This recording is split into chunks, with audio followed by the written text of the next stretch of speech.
That was a little Volta by my all-time favorite composer, Anonymous, from the 16th century. It's a little Renaissance piece there. It's at the end of my book, page 98. By the way, I'm Scott Morris, and this is another part of the ongoing video series for my book, Classical Guitar Complete, From Basics to Bach.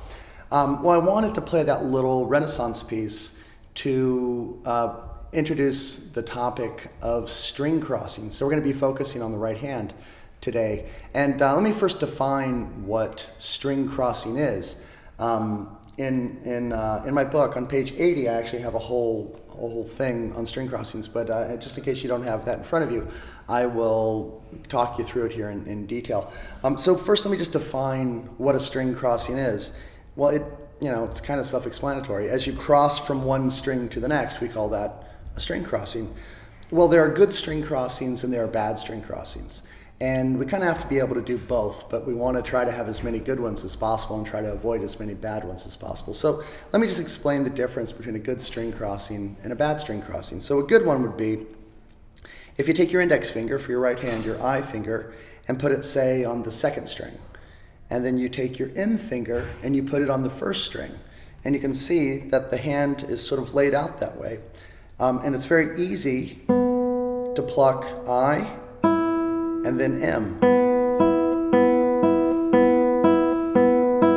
So that's easy because you have the hand basically, laid out like that to begin with. Now here's a bad string crossing. This is more awkward. If you put your M finger on the second string and then your I finger on the first string, so you can already see that looks kind of strange. Not as easy to do as I am. So it's the difference between that and having your hand a little bit out of position. And you could have string crossing issues between M and A or between I and A or whatever it might be. So you want to be able to do the bad ones, but you want to try to avoid doing as many of those as possible. There's a little exercise here. It's exercise 8.10 on page 80, and I'll show you what it is. It's just a little triplet here with the right hand, and you just move down. So you play I, M, I, and then move down to the second string, continue alternating, M, I, M, third string, I, M, I, fourth string, M, I, M, fifth string, I, M, I, and then sixth, M, I, M. And because it's a triplet, if you keep alternating, if you're careful about that, sometimes you'll cross down with a good string crossing, sometimes it'll be a bad string crossing. So you get to practice both, and you should practice that ascending and descending. But if, let's say, you had an even number of notes per string, like maybe 4, so you're doing like I, M, I, M, I, M, I, M, and you're moving down that way, I would always start with I, because then you can cross down with I each time. If you start with M, then you're going to have a bad string crossing every single time. So while you can't avoid bad string crossings all the time, you can certainly avoid certain situations where you would have a lot of bad string crossings as opposed to good ones.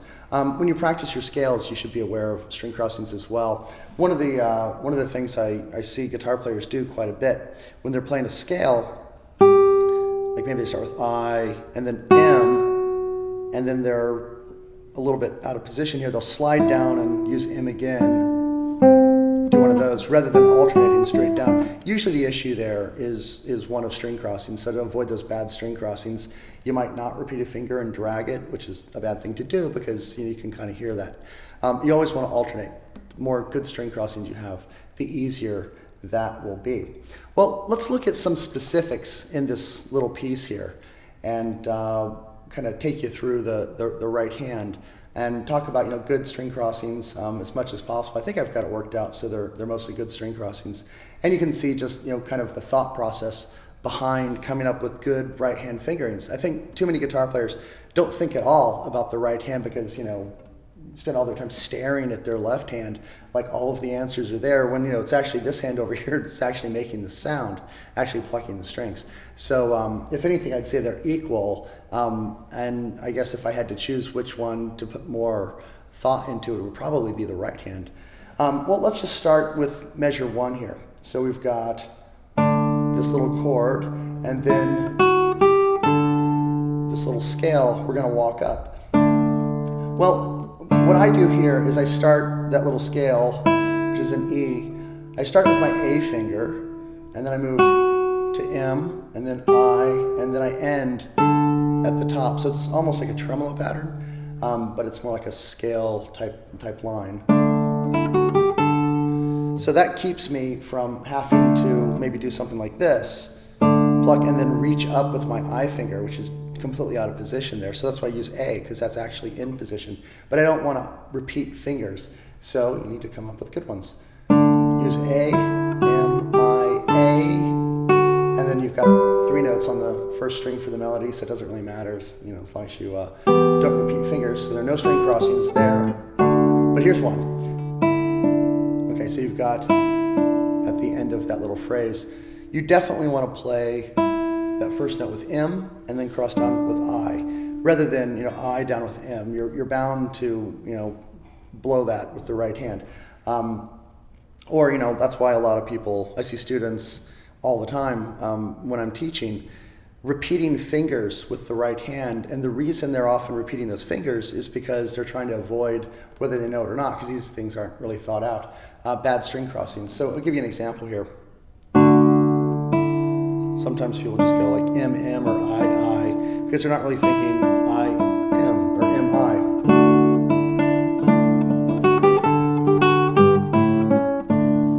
Okay, so kind of go through like that. The first part pretty much repeats there. So if we go to the second half of this, let me show you this little bit. So we've got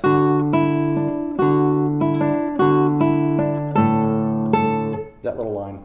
Well, we've got an F sharp on the first string, E stays on the first string, but then we cross down. Here's the string crossing. Down to D on the second string, and then back up to F sharp on the first string. So we have 2 notes on the first string, cross down to a note on the second string, then back up to the first string. So we need a good string, we need a good right hand fingering in order to do this. I'm kind of sticking with that AMI fingering here. So if I go A, M, now my I finger is in perfect position to play that note on the second string. If you were to start this maybe with, I don't know, the M finger, and then pluck I, well now you're kind of stuck. You see what I mean? If you pluck that first string with I, you either have to reach down with M, or you have to repeat I in order to do that. So you definitely want to end with M just before, and then you can cross down with I. So that's the string crossings. Here it is again.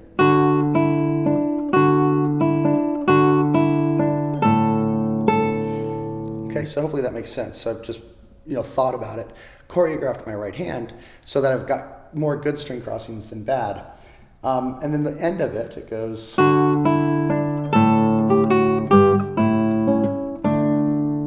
Okay, so same little string crossing down to the second string, and then up to the first string again. Then that's all on the first string. Here's the end. So I played A finger there on that open E. So I'm going to use M here for the string crossing down, and then resolve to the final chord. And what I do is, and this is another thing I see when I'm teaching. A student has been working on a piece, one a lot more complicated than this. I'm using a short little simple piece here because it's easy to talk about. But whether it's a short piece like this or you're looking at Invocation and Dance by Rodrigo, if I don't see any fingerings written in your music, then you're probably not thinking about it very much. Because, at least with me, if I don't write them in, then I'm probably just going to be winging it. And you'd never want to wing it. You really want to choreograph your hand. Write it in also forces you to think about it and commit to it before you write it in. Write it in pencil. You don't want to commit that much. But, you definitely want to write in your fingerings with the option to change them later. So if you could see my, even this simple little piece, I have a right hand fingering written in for basically every note. And then I write in left hand fingerings where those are necessary as well. And if you looked at my practice scores for my solo programs, they're just covered with fingerings. And I'm always rethinking them and coming up with new ideas for what might make it a little bit more effective musically or what might make it technically easier to play. But the only way to avoid lots and lots of bad fingerings, and what we're talking about now, string crossings, is to really think about it and write those in and then practice it the same way every single time so that you're really consistent in your execution of the piece. A couple other little things I just thought I would talk about here before we wrap up. Just two little things. With a piece like this, where you have this come back, it's like A, B, B. It's this little binary dance form here. When this comes back, you might have noticed I moved my hand back a little bit for a little bit of change of color there. Hear that? It's a really common thing to do when you're playing Renaissance music, Baroque music, any kind of music really, but it really comes to mind with this style for me. And I backed off a little bit, so you get a little bit quieter and you get a little bit brighter. I know that sounds like a little bit of a cliche because you've probably all heard a lot of repeats done quieter and it always seems to be brighter, but there's a reason for that. If you're playing in a concert hall and you're going to play really quiet, and you go really warm, nobody's going to hear anything you're doing. But if you go brighter, then you can actually hear that because those brighter sounds will cut through the hall a little bit better.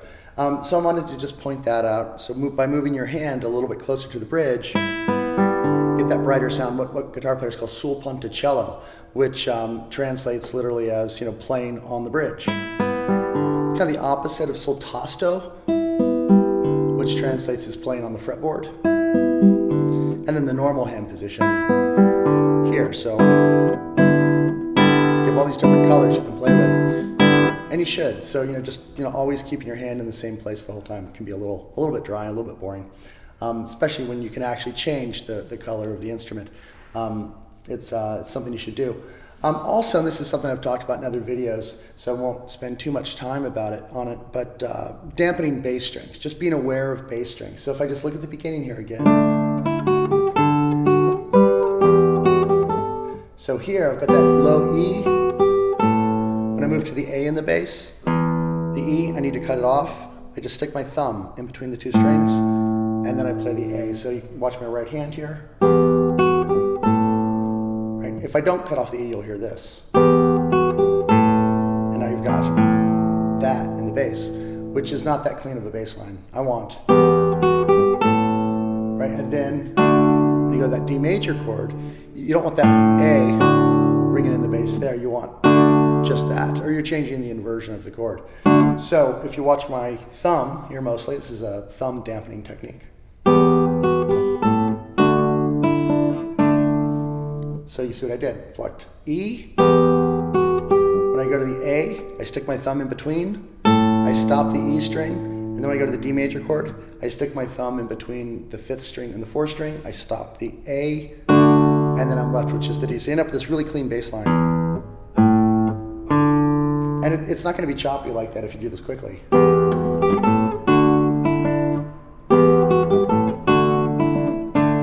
So anyway, that's another thing to think about. So be aware of those open string bass notes, and don't just let them ring forever, because sometimes it can really get you in trouble if you have like a E ringing and then you move to